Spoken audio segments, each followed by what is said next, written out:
What's up, guys? Forbidden Knowledge here, Billy Carson. Want to stop and make a quick video. I'm going to start doing this a lot more often, interjecting some videos in between posts and commentary and so forth. One of the things that I've noticed, which seems to be a very big problem as we try to raise our consciousness and learn about true ancient history on this planet, which, as most of you know now, the primary purpose of my account is to expose the true ancient past and how it relates to the current times we're in. If I make a post about something that has to do with what the ancients already spoke about, it's taken with a grain of salt. Yet pages out there pro this and pro that will proudly put their fist in the air and proclaim their allegiance to a specific culture.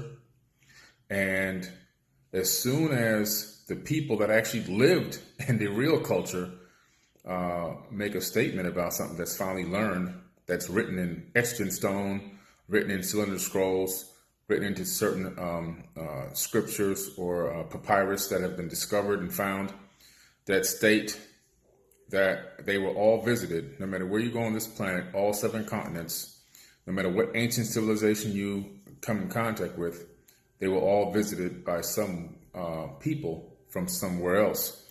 And the thing that's really amazing about it is the fact that in all cases, we look like them.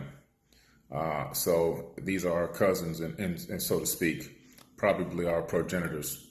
But everything is great. Everything is great about the ancestors and indigenous and power to them. And everything is excellent until it's exposed that these people from ancient times, no matter where you go in the world, all have several things in common.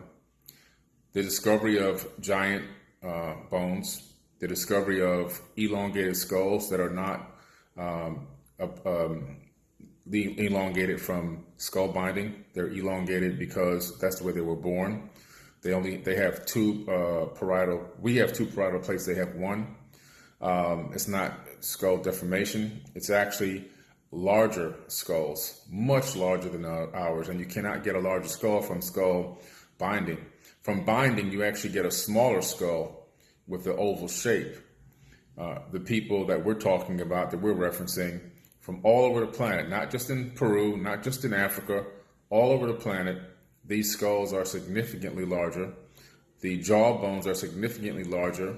And one can estimate the size of some of these full skeletons being somewhere in the neighborhood of 12 to 15 feet tall. Real giants. Not ghosts, not mystery men, not multidimensionals. Flesh and blood people that put their pants on one leg at a time, just like we do. And unfortunately, due to the fact that they were highly advanced, they just knew more about the world and the universe than we did. So we deified them, basically, is what happened. We deified them, and they became folklore, and they became myths and everything else. In true reality, they were here, and they took advantage of the situation and masqueraded as gods. Not all of them, but most of them did.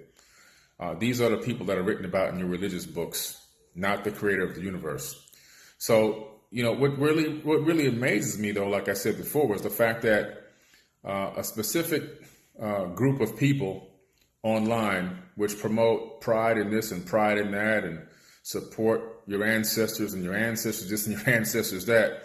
But as soon as your ancestors say, this structure wasn't built by us, as soon as your ancestors say, we were visited by people from another place, and this is the exact location where they say they came from, which modern science wouldn't have discovered until the 1960s, 70s. For example, the Dogon tribe, the Zulu tribe, they all knew about Sirius A, B, and C. They knew that Sirius B was a star that ran out of fuel. They knew the gravitational weight of Sirius B. Think about that. They knew the weight of an object light years away.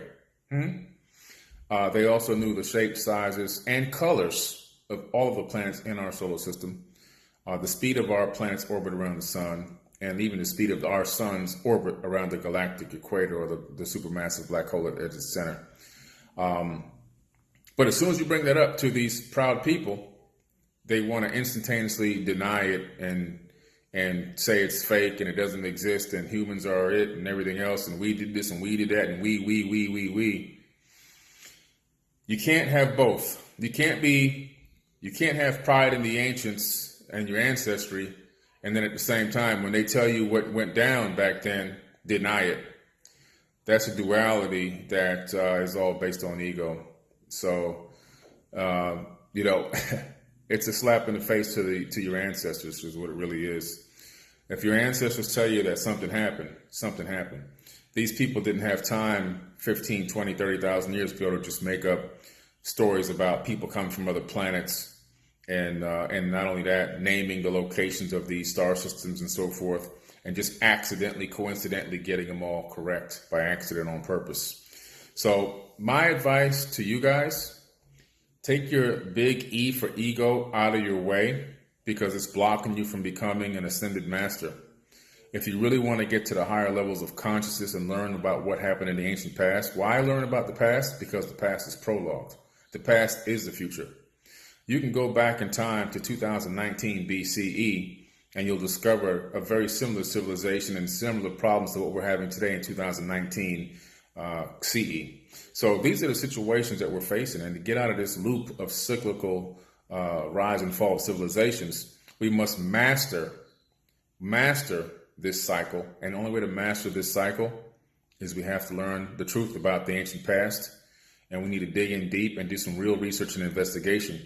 Stop relying on Google. Stop relying on this great YouTube guy and this great YouTube guy and thinking that, oh, because they said it, it's got to be real.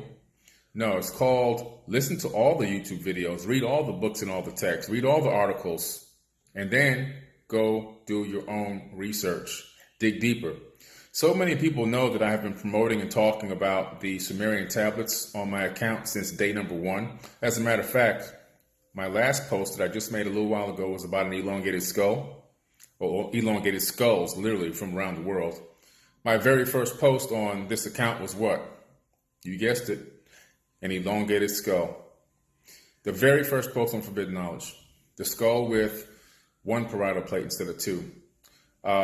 So this has been a long time, guys. I've been involved in this stuff and going around the world and going to archaeological digs and traveling to megalithic sites for a very long time. It's been over 20 years now, my travels. And the pictures are on this account to prove it. The pictures are in my book to prove it. I'm there getting my hands dirty. I'm in person. I'm talking to real archaeologists, not people that are guessing on YouTube and Google. I'm talking to real homegrown archaeologists. I'm talking to real guides and leaders that live in the area. I'm talking to indigenous people. I'm spending time with them in jungles. I'm hiking in jungles, 35, 40 miles in jungles of Asia to get to temples. This is what it takes to get down to the nitty gritty and really find out what happened. So like I said before, when I say something, I'm not saying I'm 100% accurate with everything that I say, because that's impossible. Nobody truly is. But what I'm telling you is this: if I say something, you should take your good time and put some good hardcore effort into research and investigation into what I'm showing you, because I don't like to waste my energy, because I have a lot of stuff on my plate, and wasting energy will prevent me from getting to the higher levels that I'm already achieving. So I don't waste energy. I'm like the ancients. They waste very little energy. So if I'm telling you to look into something, I suggest you really do a good job looking in. Don't take a couple of Google searches and go, I don't know. Or 1 or 2 YouTube videos. No, sometimes it could take you 15, 20 days to research one topic. Sometimes there's so much content in my captions, it literally could take you down 20 rabbit holes and could keep you busy for a whole year. But again, the biggest problem we have is human beings are extremely lazy. We want, in this society right now, we want instant information. Everything's got to be instant. We don't want to put in the valuable hard work. The proof of that is the fact that kids are still failing school and it's 2019 and they have a smart computer in their pocket. When I went to school in the 1970s and 80s, you had to know everything. There was no such thing as Google. These days, They have everything in their pocket that can literally give them every single answer and spell everything out, can teach them everything they want to know, and they still can't pass class. Why is that? This is the environment that we're in right now. We're in an environment of information that people just want instantaneous answers, and because of that, they've become extremely lazy and don't want to do any of their own research, investigation, or any of their own real learning. It's all just based off of hearsay, and if they believe in somebody enough, it's like going to church. You believe in the pastor instead of doing your research for yourself. So, like I said before, your ancestors. And I'm not just talking about black people. I'm talking about all of them. Every single race on this planet, ancestors have talked about people coming here, have recorded them, have drawn them in stone, have etched them in walls inside of caves, have written about them in scriptures, have talked about them in tablets, have etched them into cylinder scrolls. You name it. All over this entire planet. And the biggest problem we have is it's not that people don't believe it, it's that they don't want to believe it. They know it's true, but it destroys the little tiny micro universe that they're living in. And that really hurts them. So again, guys, stop being lazy. Challenge yourself. And another thing, please, stop insulting our ancestors. You owe them a lot more than that. Peace and love from Forbidden Knowledge.